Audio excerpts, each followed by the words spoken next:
Let me tell you who I am. My name is Colby Mills. I'm 25 years old, and I'm sitting in a strappy, fold-out chair on St. Pete Beach, Florida, on a beautiful Saturday in mid-May. The cooler next to me is stocked with beer and water on ice, and the temperature is almost perfect, with a steady breeze strong enough to keep the mosquitoes at bay. Behind me is the Don Cesar Hotel, a stately accommodation that reminds me of a pink version of the Taj Mahal, and I can hear live music drifting from the pool area. The guy who's performing is just okay. He strangles the chords every now and then, but I doubt that anyone really minds. I've peeked into the pool area a couple of times since I set up here and noticed that most of the guests have been working on cocktails throughout the afternoon, which means they would probably enjoy listening to just about anything.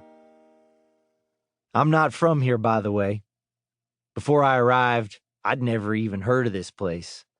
When people back home asked me where St. Pete Beach was located, I explained that it was a beach town across the causeway from Tampa, near St. Petersburg and Clearwater, on the west coast of Florida, which didn't help much.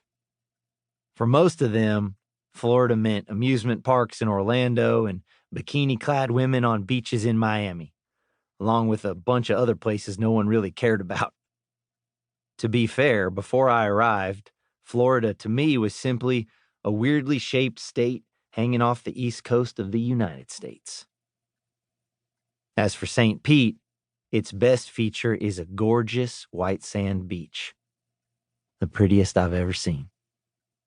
The shore is fronted by a mixture of high-end hotels and low-end motels, but most of the neighborhoods seem typically middle class, populated by retirees and blue-collar workers, along with families enjoying inexpensive vacations. There are the usual fast food restaurants and strip malls and gyms and shops selling cheap beach items. But despite those obvious signs of modernity, there's something about the town that feels a little bit forgotten. Still, I have to admit that I like it here. Technically, I'm here to work, but really it's more vacation. I'm playing 4 gigs a week at Bobby T's Beach Bar for 3 weeks.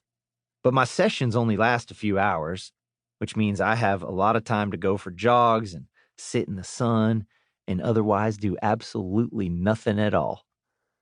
A guy could get used to a life like this.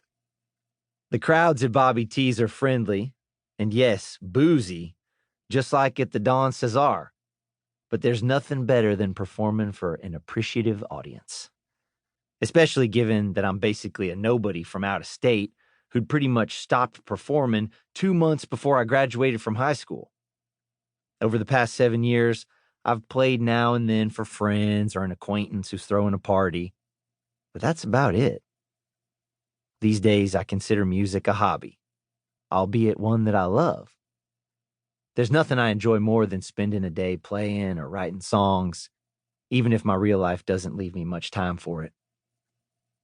Funny thing happened, though, in my first 10 days here. The first couple of shows went as expected, with a crowd that I assumed was typical for Bobby T's. About half the seats were taken, most of the people there to enjoy the sunset, cocktails, and conversation while music played in the background. By my third show, however, every seat was filled, and I recognized faces from earlier shows. By the fourth time I stepped up, not only were all the seats filled, but a handful of people were willing to stand in order to hear me play. Hardly anyone was watching the sunset at all, and I started to receive requests for some of my original songs. Requests for beach bar classics like Summer of '69, American Pie, and Brown Eyed Girl were common. But my music? Then, last night, the crowd spilled onto the beach. Additional chairs were scrounged up, and they adjusted the speakers so everyone could hear me.